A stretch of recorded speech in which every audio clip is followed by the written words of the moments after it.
As far as going out on stage being a new guy, it's not that good. And I mean, because once your record gets out there, especially with the younger kids and stuff, they really like to hear something familiar. And with me not being out yet, it's sort of hard. Who do you love? Who do you love? Who do you love? Support them, and show them, and show them. Who do you love? Who do you love? Who do you love? Support them. Tell them who do you love? Don't forget to subscribe and hit the notification bell, and let me know down below, who do you love? In 2001, the world was introduced to an R&B artist named Lil Johnny. Although his career as a teen superstar was short-lived, he has definitely returned in his authentic self. So if you've ever wondered what the singer has been up to, don't worry, I've got you covered. Let's go. Johnny Ray Manuel Jr. was born in Flint, Michigan on January 4th, 1985. Johnny has been a performer as long as he can remember. In fact, at the age of 6, Johnny performed for the first time, and he sang High Five's 1991 hit, I Like the Way, at a family reunion. And this is when everyone knew that this young boy had something great to offer to the world. As a child, Johnny would listen to artists like Stevie Wonder and Whitney Houston, aspiring to be just like them one day. His musical inclinations were inherited straight from his family because both of his parents are singers, and they were a part of a local R&B group, and Manuel's house actually had a recording studio where the band would record and rehearse. So the young boy would often find himself in the studio, making up and recording his own songs to initially just mess around. But he soon started getting a lot more serious about his music, and at the age of 12, he recorded a demo with the local producer, Corey Peterson. They shopped the demo around, and at age 13, he was signed to his first record deal with Warner Brothers, adopting the name Lil Johnny from his mentor, Jermaine Dupri, because he is a junior, and his mother would refer to his father as Big Johnny and her son as Little Johnny, which is where he got the idea. Dupri had a huge role in his career, and Jermaine produced 4 songs on his album. Dupri has a stellar reputation for working with young acts like Criss Cross and Little Bow Wow. So working with such a talented producer, it's safe to say that Johnny was in good hands right from the start. Jermaine Dupri says he can really sing. He is such a big voice that he doesn't have to do much for it to come out. With his vocal talent, Johnny quickly climbed up the ranks. The label put his album together with producers like Mario Winans on Dance Dance. Yeah. So get comfortable out there on the floor and dance to your body. Better Get Ready. Can't wait till I come. We can get together and have fun. Don't worry, I'll treat you right. You better get ready. And Tonight. Tonight it's the time is right to get together, babe. Do what we wanna do. He also worked with Tricky Stewart, producing his song, Why? Why can't we just call it what it is? Why we gotta say relationship? His song, Wheel of Fortune, which was put on the Brothers soundtrack, was produced by Jazz Nixon. If I had to spin a wheel of fortune to describe what you are, I spin. Yes, I pick an L, then I bite O, then I pick a V. Curfew, produced by Hollywood and Skrilla. I wanna be with you. You ready? 'Cause we're breaking our curfew. We're gonna talk beneath the friendly skies. Jermaine Dupri and Brian Michael Cox worked together and produced songs like Please. I was wrong, but I'm right now. Please, if I don't get you back, I'm about to break down. Please, you mean everything in this world to me, girl. I'm begging you, please don't. You Can't Be Serious, featuring Lil Zane. Can't be serious, 'cause when I was insane, I said that you were loud. All you did was act like you didn't want me around. Hang It Up. Ain't my fault. Your family moved the way your girl moved on. Now you mad at me because she's all up on. A brother trying to really get down on my team. And his single, I Got You.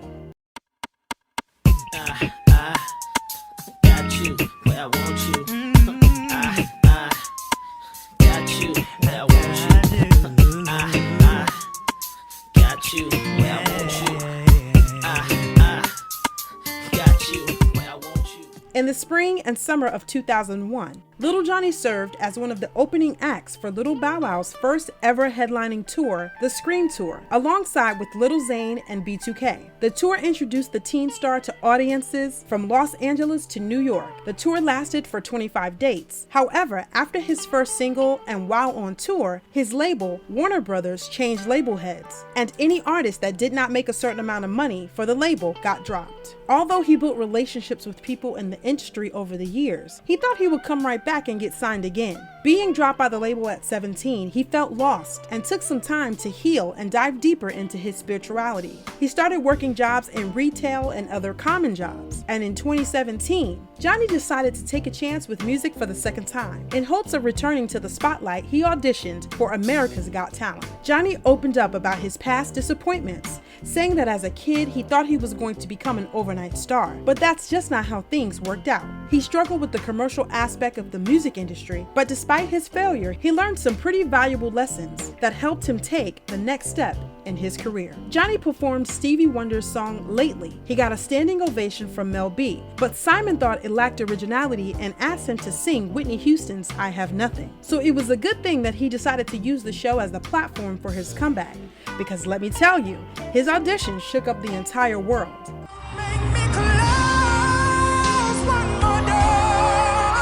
I don't wanna hurt anymore. It's said to be one of the most difficult songs in the world to sing, with all its key changes, but Manuel managed to blow everyone away with his nearly perfect rendition of the song, which prompted the show's host Tyra to tell him Whitney Houston hears you, and earned the singer tons of praise from judges like Heidi Klum, Mel B, Howie Mandel, and yes, even Simon Cowell. So it's safe to say that all of the judges voted yes for him to move on to the next round, and his string of brilliant performances earned tons of recognition for his voice. Manuel eventually went on all the way to the show's semifinals, and even earned a golden buzzer from the show's guest judge, Seal. The singer decided to perform his original song called Blind Faith for the semifinals, and while he was eliminated for reaching the finals, he is still considered to be one of the most talented contestants to have ever appeared on the show, with the soulfully emotive voice and even impressive range. After his success with America's Got Talent, he was approached by a Bulgarian record producer, Boris Malinov. After finding out about Johnny through his stint with the show, Malinov was convinced that he wanted to work with Johnny at any cost. And of course, Johnny was more than interested, so he quickly sent the producer a few of his songs, including a track called Bones,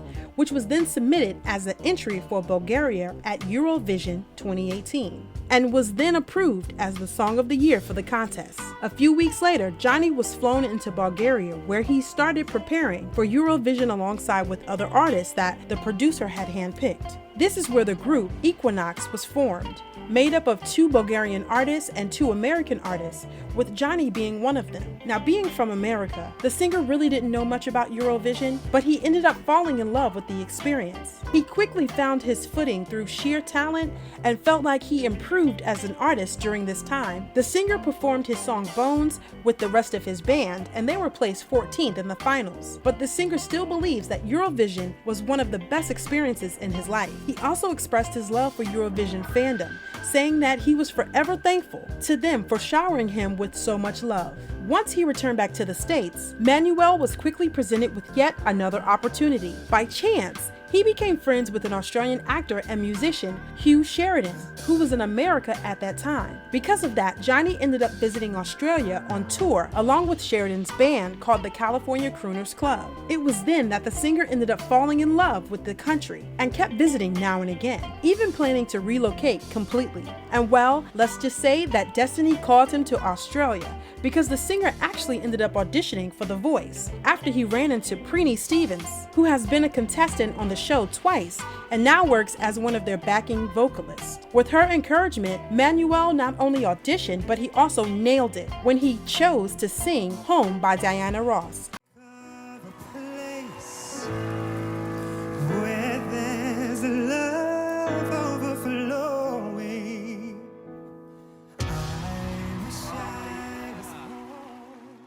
making all 4 judges turn their chairs. And it seems like singing contests are his true calling because even the audition clip went viral, earning him thousands of views from all over the world. Despite being a foreigner, Manuel blew away the judges and the audience and eventually chose to work with Guy Sebastian as his coach because the two of them had a lot in common. Having competed in Eurovision, Guy had been a long-time inspiration for the singer and working with him was a dream come true. After a great season, Manuel ended up being the runner-up, earning himself a brand new Australian fan base. In 2021, Johnny finally released his first single as an adult. The song is titled Lost in the Music.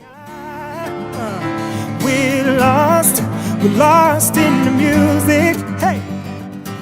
According to the singer, the song is about his own experiences with his music career and the love that he holds for it. Lost in the Music ended up on Apple Music's New Music Daily, putting Johnny on the radar in the best way possible. The singer also released 2 other singles titled Sober